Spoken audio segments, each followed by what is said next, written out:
My grandmother was always a superstitious person. I didn't put too much faith into her theories myself. I always believed that if I couldn't see something or touch it, it wasn't real. I was visiting her one summer, just before I headed out on a camping trip with one of my friends. She asked where I was going, and I told her. It was a state forest land on the southern end of the Appalachian Mountains. She grew up around that area, so I thought she would be excited for me, but she most definitely was not. She begged me not to go, but my bags were in my car, and I had already reserved the campsites. Plus, my friend was on her way. Once she realized she couldn't talk me out of it, she gave me some advice. It sounded nonsensical to me at the time, just more of her superstitious rants. But I wish I had listened. The first thing she told me was never whistle in the forest, and if you hear someone else whistling, definitely do not whistle back. Then she told me to stay inside my tent after dark, no matter what, even if I had to get up to pee. She said to pee in a cup, but definitely do not go outside. And if I heard anything outside, do not investigate it until the morning. And then the advice started to get crazy. She told me that if I heard a baby crying, no, I didn't. She told me that if I heard someone calling for help, no, I didn't. She told me that if I heard anyone calling my name, especially with the voices of people I know, no, I didn't. I asked her what she was so afraid of, but she wouldn't say. She said its name cannot be spoken. The only thing she told me was that it lived in the woods and would try to lure me off the trail any way it could. She said if I heard someone in the woods calling for help, call the forest rangers. It's their job to help people. I listened to what she had to say, but I didn't believe a word of it. She seemed to believe I was in real danger on this trip. I kept her advice in the back of my head. I knew she was just worried about me, but a lot of grandparents get like that. I headed out for my trip regardless. We were only supposed to be out for 3 nights. I know that doesn't sound like a lot, but that's more than enough camping for me, especially since these campsites didn't have modern amenities. We got there and everything seemed perfect. The weather was warm, but there was an overcast, so the sun wasn't beating down on us as we hiked the 5.5 miles into our campsite. However, I couldn't shake the conversation I had earlier with my grandmother. I knew all the stuff that she said wasn't real. It was all ghost stories, but for some reason, I was afraid. The campsites had some distance between them, but it really didn't matter because it looked like we were the only ones at the campground. Odd, but not unheard of.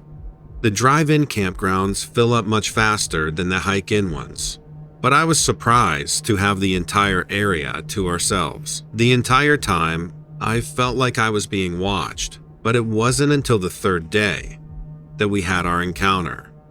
We had misjudged the length of the trail we had set out on that day. As the trail went on and on, it looked like we wouldn't make it back to camp until well after dark. We had sorted ourselves out, and we were finally on the right path to the campground when we heard someone calling from inside the forest. Someone calling for help. The hair on the back of my neck stood up, and I knew it wasn't a person. I never told my friend about the things my grandmother said. She wanted to go into the forest to help this person, but I held her back. They called out again, and they said they were injured. I didn't know how to explain the situation to my friend without sounding crazy.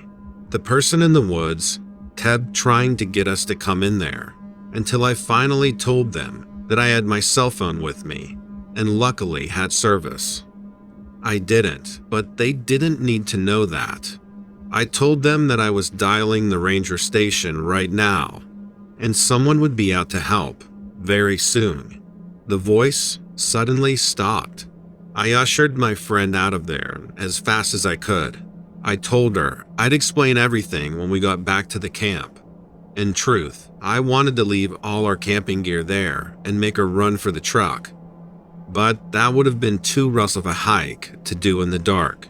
We reached the campground and took a look around. Nothing seemed out of place. I wasn't keen on spending another night out there, but we didn't have much of a choice. We quickly made a dinner and zipped ourselves into the tent for the night. Sometime during the night, we were both awakened to the sounds of someone walking around outside. A moment later, we hear someone calling for help. It was the same voice we had heard earlier that evening. My friend was convinced it was a murderer, and they were about to rip us out of our tent and kill us. But I knew it wasn't human. It was the thing my grandmother had warned me about. My friend pulled out her knife and her can of bear spray. From the sound of it, the creature was right outside our tent. I told her not to, but she unzipped the door of the tent, aiming the bear spray at whatever was out there. She screamed the moment she saw it. It was some humanoid type of creature, but skinny and ghostly pale, like some sort of ghoul. Its eyes were half the size of its head, and I thought I saw jagged teeth, but I couldn't be sure. I grabbed the bear spray from my friend's hand and squeezed the trigger. Whatever it was, the bear spray sent it running. Neither of us got any sleep for the rest of the night, and we packed up our camp as soon as the sun rose. It was the last time I ever went camping. I don't know what that creature was, or what it wanted to do to us, but I don't intend to find out.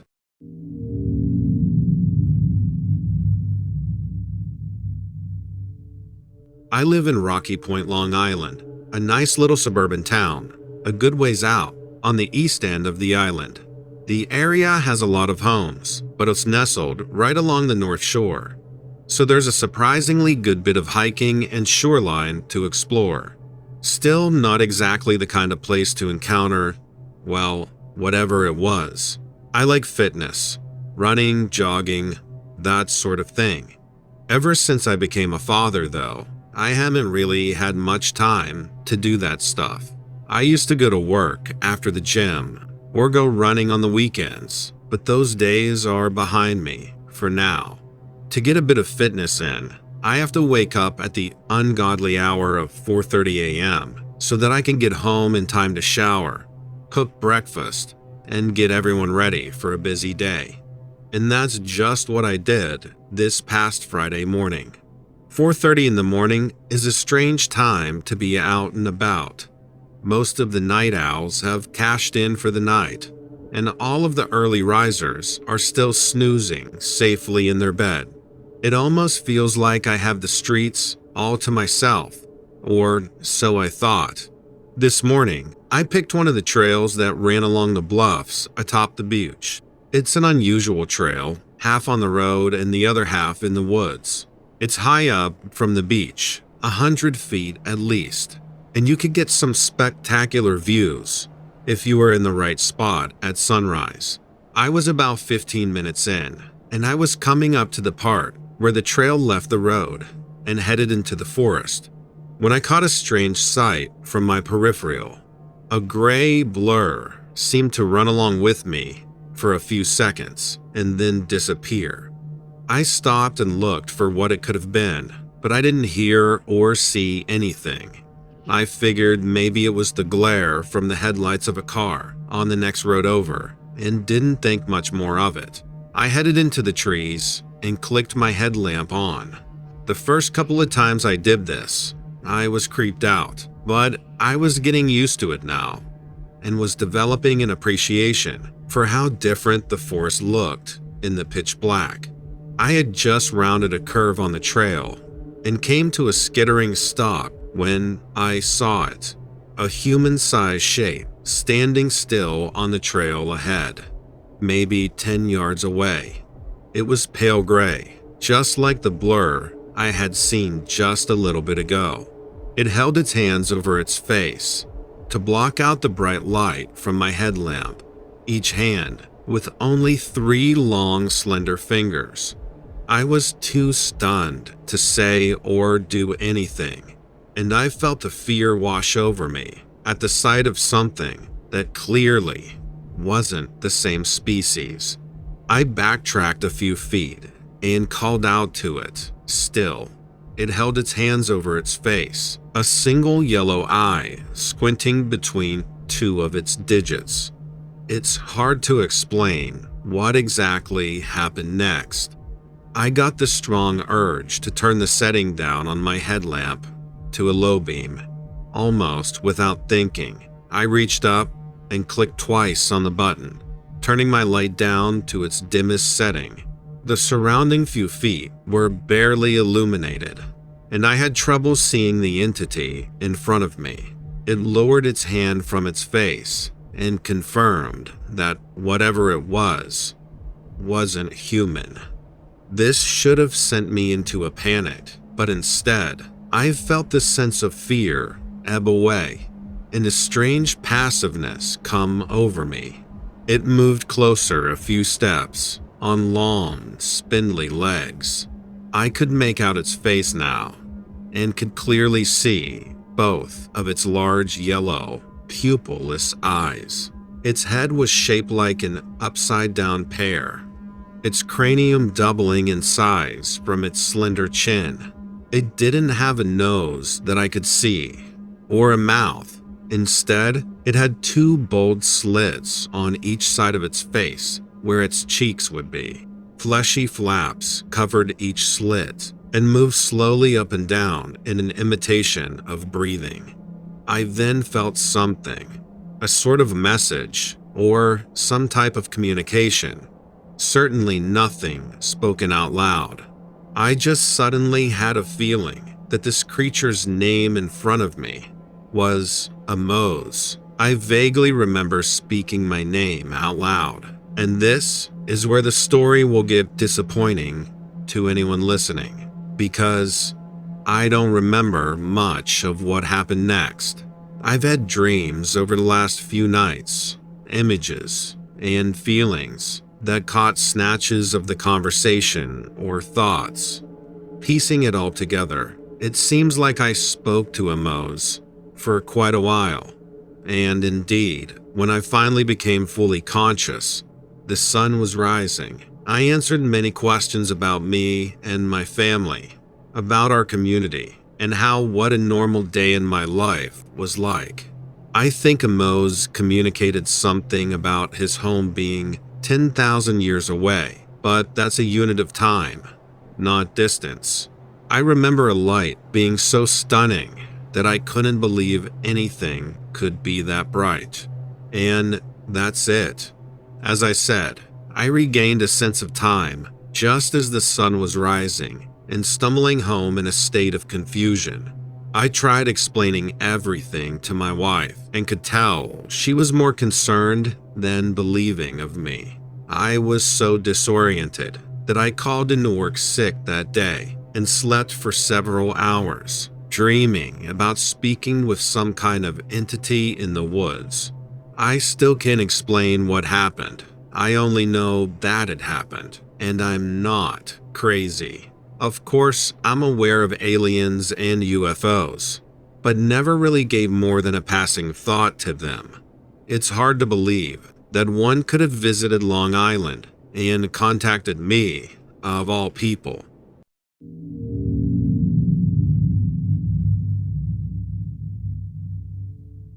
I've learned that evil and foul things are hidden away in the shadowed corners of civilization. Nightmares and monstrosities beyond the scope of what we can imagine.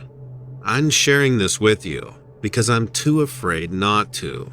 I can't continue as the sole person with knowledge of this creature. I live in a relatively small town of Linwood, Pennsylvania, right along the border with Delaware. The town itself is in a sad state of disrepair. Most of the population are low income or are on some form of benefits. Drugs and crime have run rampant throughout the town in recent years, and the effect can be felt in many families within, including my own. I'm less than proud of some things that I've done recently, but after the other night, well, see, there used to be an oil refinery down the road from my house. It closed just a few years ago, but most of the structures and machinery are still standing and intact. In that oil refinery, I discovered a veritable gold mine of copper piping, as well as other scrap metals. Twice before, I cut the fence and snuck in, leaving with enough stolen scrap to keep me satisfied for days at a time. Security was nearly non-existent. A single guard post at the old entrance, manned by an uninterested and likely underpaid security guard. Easy money. Until the other night. Like the two previous times, I used a pair of aviation snips to cut holes in the chain link fence and crawled my way through, each time in a different spot. I'm a drug addict, not an idiot. On this go-around, I decided to go deeper into the refinery than before. I was hoping to scout out some spots for the future and would hit closer to the fence line on my way back. I noticed a large building tucked beneath the massive overhead pipes, and it seemed like it was probably some kind of central control station or something. I nearly began salivating as I approached. Not too far from the door, I spotted something lying on the ground nearby. Two piles of clothing, folded neatly and stacked alongside each other, each with a pair of shoes placed tidily on top. The clothes themselves were dirty and were spotted with holes and rips, just like mine. Of course, I hadn't been the only one to think of this. Hell, I probably even knew them. But why fold the clothes and leave them outside? It didn't really matter. The door in front of me was closed tightly and took some prying with a crowbar to open, but I was able to make it inside. The second the door budged and I swung it open, I was struck with an odor of rotten meat, like a deer carcass left on the road in the summer. Even having lived in some nasty places, the smell made me gag. Unsure as to why I felt compelled to walk past the door and into the dark interior. Perhaps the smell alone would keep competition away, and pay dirt was close at hand. I entered, and as the smell became more wretched, I began losing confidence in my choice.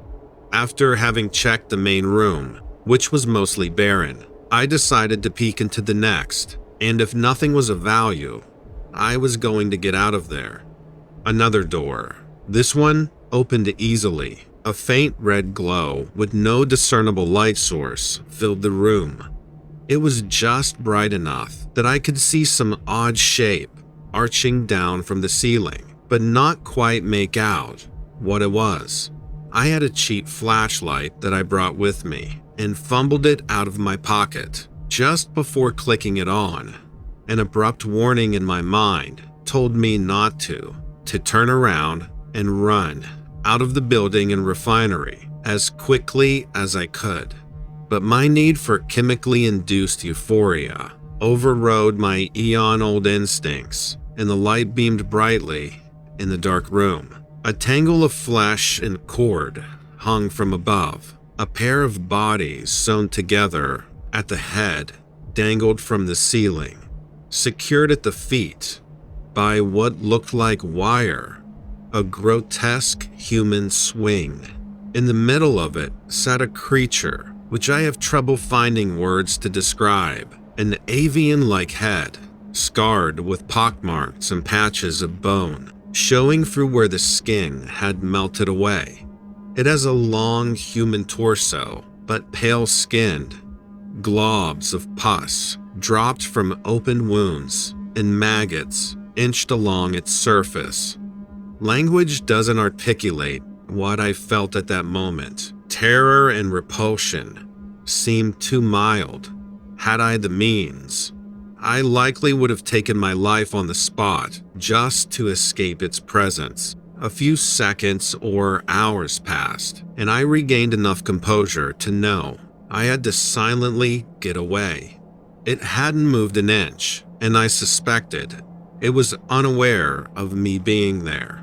Just as I felt my foot pass the threshold of the door, one of the swinging bodies began a slight squirm, and I heard what I swore to be a muffled voice crying for help. Some kind of awareness came over the creature, and it lifted a clawed foot to rake at the twitching figure. A gash appeared on the skin, and a mix of entrails and blood poured out. I vomited. The splash hit the ground at my feet, covering my shoes, and I heard an inhuman screech from above. I turned teary-eyed and nauseous and ran straight ahead, hoping to reach the door outside. I heard a thump on the ground behind me, followed by another shriek, a rush of feet behind me, and I threw my crowbar without looking. I heard it hit something soft. Just as I threw the door open, I heard a very clear human scream come from the room. "Don't leave." A female's voice screaming past her choking sobs. I ran out into the night and didn't stop. I can't go to the police. God knows I should, but I don't have the courage. I would likely get blamed, or at least arrested, for the trespassing and the thefts. I am a coward. I'm on a train to Florida. I have promised a friend, who is clean now, and promised to get me help to live a new life. The stench is stained into my nostrils. It will not go away, and I feel like I'm brought closer to the edge of sanity with each passing moment. I hope I can find help, and I hope whoever those people were, or are, that they find some kind of escape